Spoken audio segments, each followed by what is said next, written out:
Hello everyone, how are you doing today? I am Constance and thank you for joining me in the next episode of my English class.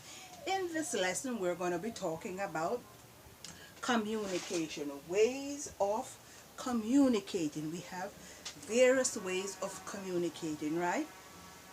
With our eyes, with our body, verbally, laughing, giggling, alright? So let's go through these different examples and different stages in which we in the form in which we communicate, different stages and the forms in which we communicate.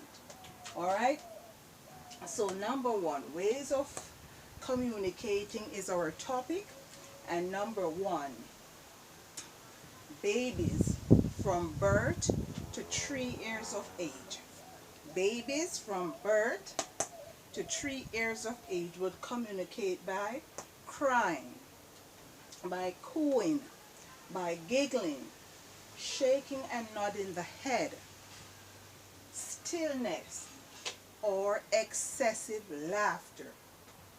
So these are ways a baby or a child up to, or a toddler up to 3 years of age would communicate. Sometimes they stamp their feet as well if they're upset, right? So it's a part of the crying syndrome. You know, they stamp their feet, then they scream and whatever.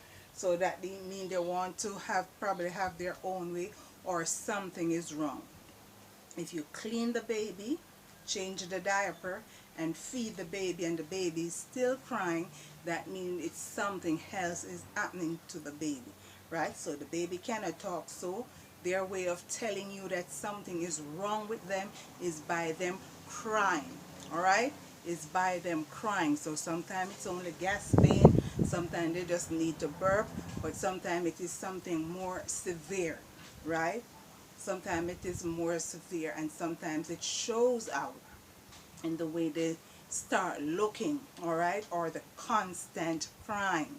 That is their way of telling you something is wrong. All right, let's look at number two, 4 years to adulthood. 4 years old to adulthood. Verbal exchange, all right. They use words to communicate. I want some water. I need to go to the bathroom. All right, I need to go to the shop. I need to find a job. All right, I'm not feeling so good today. I'm feeling sad today. Right, so verbal exchange. You have that way of communicating. Then you could communicate by letter writing or by telephone. Nowadays we have the computer, so a lot of email we use to communicate. Face-to-face conversation. You will have face-to-face conversation, whether it's in your office or at the home or in the street. We can have face-to-face communication. Our display of sadness, tears, and happiness is also a way of us communicating as adults. It's also a way of us communicating as adults. So sadness, tears, and happiness, we communicate in those manners to tell or to show or indicate to someone that something is wrong, or we're feeling bubbly, all right, or we're feeling ecstatic about something, all right, or if we're just sad and depressed and feeling lonely. All right, number three, we communicate by our body language. We communicate by our body language. All right, so one is the shifting of the eyes. The eyes says a lot, right? So they say the eyes is the windows of the soul. So the shifting of the eyes in different direction is a form of communication, whether the person like you or they discuss with you, or they're just happy or bubbly or they're surprised. Fidgeting. A person is fidgeting. They're itching, they're scratching, they're rolling their hands, they're going like this, so they're fidgeting, right? So that is the next way of communicating that something is not correct, something is not right with them. slumping over. If they slump over, that's the next way of communicating that something is wrong. Right? Probably they're having a stomach ache, they're just not feeling well, right? Or they're passing out. That's a sign where they slump over. You know, their posture is not upright. It's an indication of something is wrong. Slumping over. Being quiet. Some person are just quiet. Not naturally quiet, but quiet because they're reflecting on doing something. Sometimes the things that they're reflecting on is good, sometimes it is bad. All right, sometimes they're planning to do something very vicious, right? Sometimes they're trying to understand themselves, so they're staying quiet. So that is the next way of a person communicating, or they just don't feel, they don't fit into the crowd, so you always see them being quiet. Some person are born with that personality of being quiet, but usually when a person just stay withdrawn, it's a form of communication that something is not so right.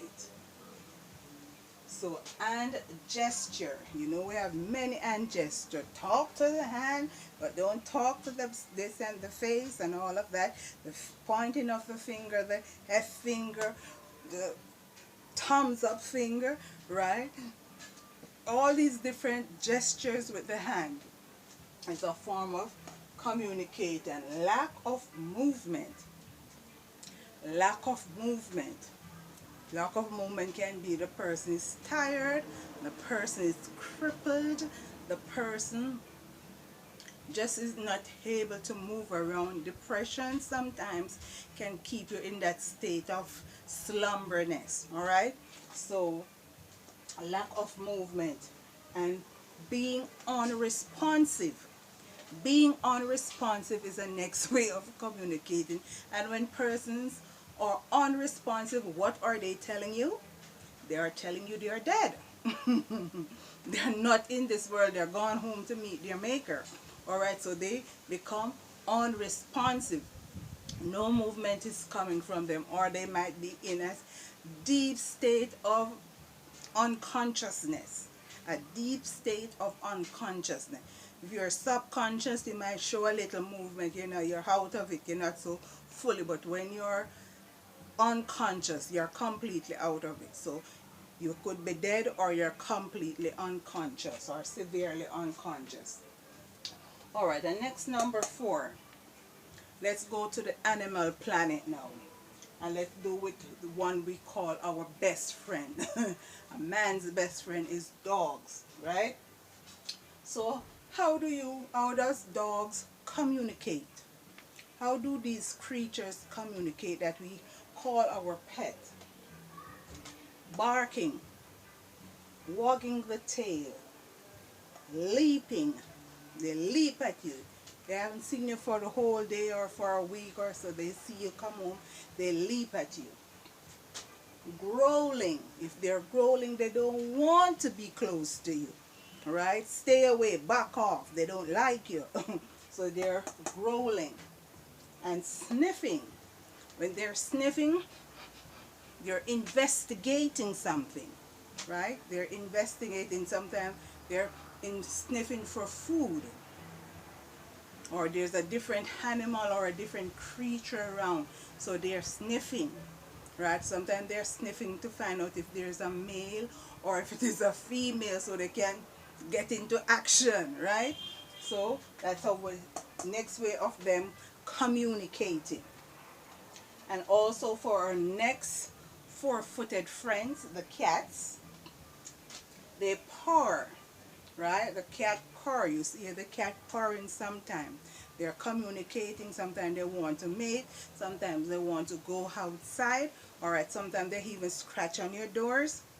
Right. So they're communicating that they either want to mate or they want to go outside. Running away. If a cat is running away from you, that means he doesn't want you to like. He doesn't like you. He doesn't want you to touch him or her. They don't want you to be in any form of contact with them, so they run away. Gliding against your feet. If they're gliding against your feet, that's the opposite, right? That means they want you to touch them. They want you to play with them. All right, they want to have that friendly moment with you. Right, they want to be comforted by you. All right, so these are some ways of communicating both with man and bees. Right, both with man and bees. These are these are ways of communicating. I hope you will appreciate this class and have learned something from this class. I thank you for watching. I hope that you like, subscribe, and share. And thanks to my subscribers and my constant viewer, LNB, John Bush, Italis, right? Amanda, Michelle, thank you guys for supporting this channel. And Sharon, Lifestyle Sharon, and the next Sharon as well. Thank you guys very much for being a part of this channel. I hope you will join me in my next class. So please take a look at these examples. Take a look at these lists of ways of communicating both with man and with bees, all right? And I look forward to you joining me in my next class. Until then, bye-bye.